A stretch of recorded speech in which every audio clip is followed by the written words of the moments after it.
sucdigaynu leenahay haddaan anigu suureeyey sifadooda reer boqor haddaan yare ku soo sayray niman yahow sokeeyaynu nahay saxar la'aaneede saalixiyad diinteennu waa ina simaysaaye samaan iyo kalgacal ee bahay wayna kala siine sayidkuna jeclaah idinka iyo socotadiinniiye soomaali hadalkeedu yuu suruq inoo yeelay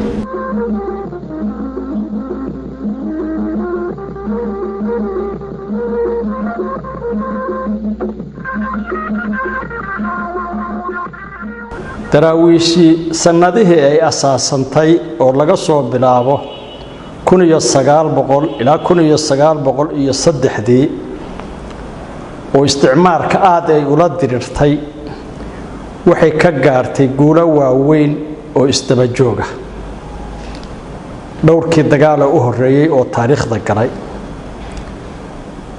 afbakayle fardidin beerdhiga waxyaabahaas oo dhan wuxuuna isla helay sayidku ciidan ilaa 5,000 oo nina oo mobile ah yani waxa weeye aan meel deganayn ee guura ingiriiskana waxay kula dagaalamayeen ingiriisku wuxuu watay hub waaweyn oo la rakibo oo markaa lagu dagaalamo mishigaanadii iyo waxyaabihii markay ogaadeen waxay samayn jireen goortii lagu soo baxo waa u guuri jireen ingiriiska iyo dadka la socdaa goortay qoryaha rartaan oo awrta saaraan iyagoo geediya markay marayaan meeshii loogu talagalay dhulkuna wuxuu ahaa dhul kayna oo hawda inta badan xagga hawdkay la aadi jireen dhulka ciid iyo ilaa iyo wardheer ayay meesha ku habboon u galaan oo hubkii waaweynaayo raran oo aan rakibnayn bay dagaal dhagax ku siin jireen daraawiishuna dad baqaaya ma ahayne si xawliya bay ku geli jireen ilaa waxay ka soo hooyeen guulo dhaxalgala oo isdaba joog ah oo muhiim ah waxa u riyaaqay dadkii Soomaalida ahaa meel kastaba ha joogeene ammaan baa daraawiishta uga timi iyo in la jeclaystay oo nin waliba uu isku dayay inuu xaruntii daraawiishta wax targeeyo ama ganacsi ha noqoto ama qoryo hawgeeyo ama af ka ammaano waxyaabahaas oo dhan baa yimi waxaad ku garanaysaa in yani waxyaabaha guushaayo yimi gabayada markaad milicsato bariyo kale nin la oran jiray yuusuf sharmaarka cismaan oo farata lagu naanaysi jiray oo boqorka adeer ugu beegnaa oo ka mid ahaa ragga gabyaaga ahaa wuxuu u soo tiriyay waxaan ka soo qaadanaynaa isagaan tusaale u soo qaadanaynaa gabagii uu daraawiishta iyo xarunta iyo ku ammaanayay oo uu lahaa anigaaba ka haraya inaan meeshaa joogo bay ahayd wuxuu yidhi ragga yimi risaalada la sido libinta rooraysa oo sabaradii ruux ka yimi saakay lagu reeye anigaa ragaaday ee raggii tegay ka liibaaniye roorkoodii waxay dhaafsadeen raaxo aakhiro maantana in gaaladii la rogay raylku noo yimiye nimanka kufriga reebayaan ahay rafiiqoode hortii baan rabbigay tuugi jiray inuu rakeeyaaye ragcadahan tukaday iyo sunnaha faralka raacaya wardigaan ratibay iyo tusbaxa raatubka aan haysto ruugga ha dhigtee waan la rabay riiqashiyo ceebe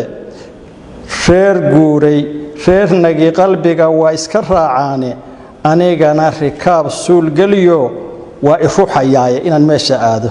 sayid maxamed ruunkuu fadhiyey rugihii loo jeeliye rayraynay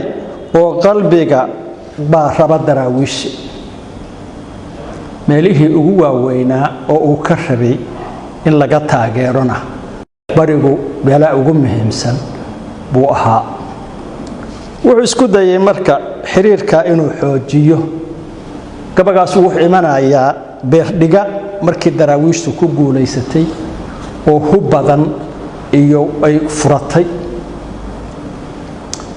safaro badan oo bari iyo boqor cismaan ka yimi ayaa xarunta daraawiishta tegay ragga aad baa loo soo dhaweeyay waxaana loo sheegay yacni inuu sayidku rabo wuxuu ragga kala hadlay inuu gabar ida boqor qaali boqor cismaan la oran jiray sayidka la siiyo 270 halaad oo gabaati ah uu ragga u dhiibay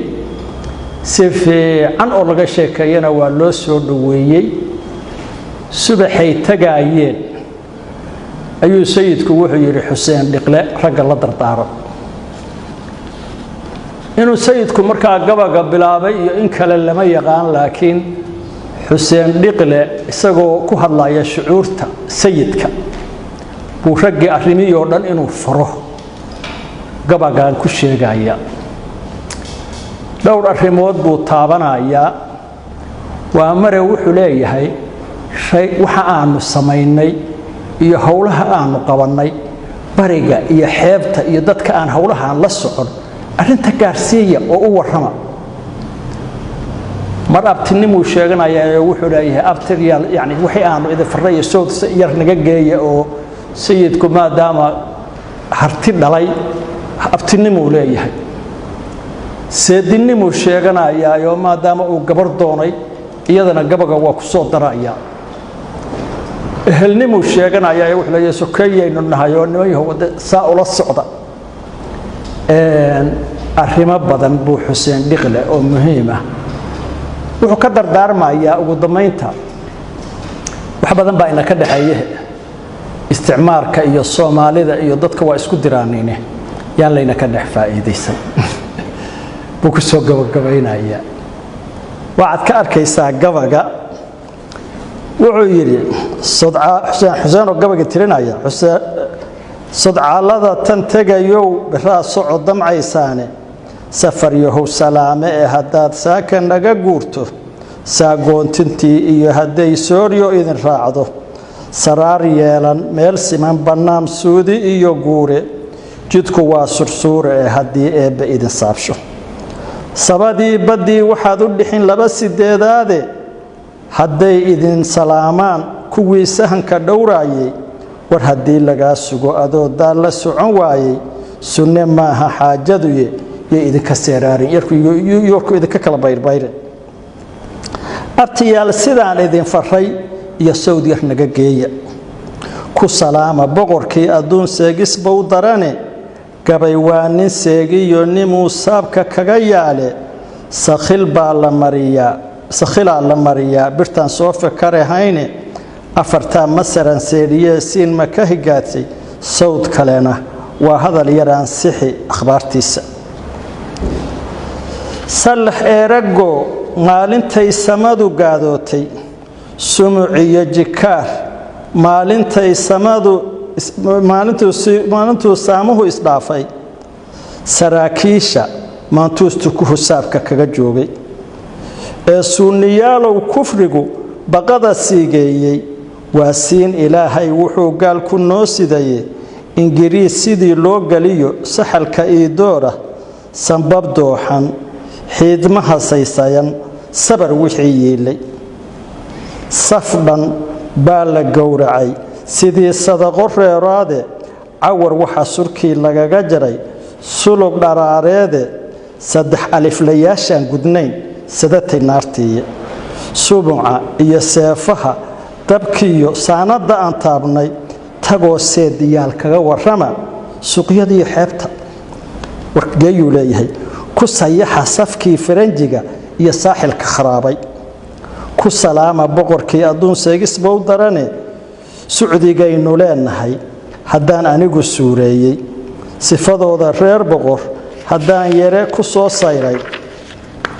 niman yahow sokeeyaynu nahay saxar la'aaneede saalixiyadii inteennu waa ina simaysaaye samaan iyo kalgacal ee bahay wayna kala siine sayidkuna jeclaa idinka iyo socotadiinniiye Soomaali hadalkeedu yuusruq inoo yeelay intaasoo nimankaa faray saasuuna ula ballamay mar walbana ragga sayidka faalooyin ka bixiya waxay yiraahdeen meesha uu rabay inay saldhig u noqoto buuraha bari bay ahayd oo muhiimka istiraatiijiga ah safarkaasu hadday tageen oo ay socotay marxabaynta iyo dab badan oo uga yimi sayidka dab waxaan uga jeedaa banaatiikh badan ay uga timi sayidka bari iyo dhulkii xeebaha ahaa ilaa xeebaha wax ka soo degaane waxa dhacay daraawiish ingiriiskiiba arrintii bedelay wuxuu yiri maxaa la inoo ka raayayaa daraawiishtu maalin walba inoo ka adkaata waxa la yiri waxa kan waa wax aan meel deganayn oo gorilla ah oo iska dhaqaaqaya adoo socday kugu soo dhacayaan wuxuu yiri dadka Soomaalida ah oo nala jira hawsha laga qayb galiyo waa inay talada wax ku yeeshaan rag baa la shiray niman saraakiil la soo diray waxa la yiri hal la bedelo habkan nimanku inagoo raran ay ku weerarayaan waa inay ina soo weeraraan inaga oo hubku inoo rakiban yahay ma inoo soo weerarayaan waxaan tagaynaa baa la yiri meel u dhow xarumahooda oo degaynaa hubkana rakibanaynaa sida iyagu ina ku soo weerari lahaayeen baan samaynaynaa jidbaale meesha la yiraahdo oo daraawiishtu ciidan xoog la geysay oo boholaa jidbaale ay ku jirto baa ingiriiska iyo ciidankiisa soo duldegay ciidanka waxa loo xiray siligi waayirka ahaa oo mashaakilka ahaa hubkeena waa loo rakibay daraawiish waa u bixi weyday 3 casho iyo ka badan hadii meeshii la fadhiyay la istul fadhiyay baa la yeelaa ninac ka jabana la yiraahdo oo waag horena daraawiishta ahaan jiray baa wuxuu yiri daraawiish ana aqaane koox baynu u diraynaa waa soo rasaasaynayna waa ka soo cararaynaa ku jiri maayaan meesha jannada dagatay bay dhahayaan waa ka soo baxayaan sidee baa dhacday ninkii baa loo diray oo la soo rasaaseeyay iyo rag uu wato daraawiishtii waa soo baxday yaan inta hore lagu riday baa la yiri banaankii goortii u soo wada baxeen ayaa hubkii waaweynaa lagu laayay ciidan ilaa 3,000 sida la qiyaaso ayaa daraawiish halka maalinta kaga dhintay waxayna noqotay xoog daraawiisheed oo laga baqaayay in uu wiiqmay oo wax naf loo wax iska celin kara ayaan harin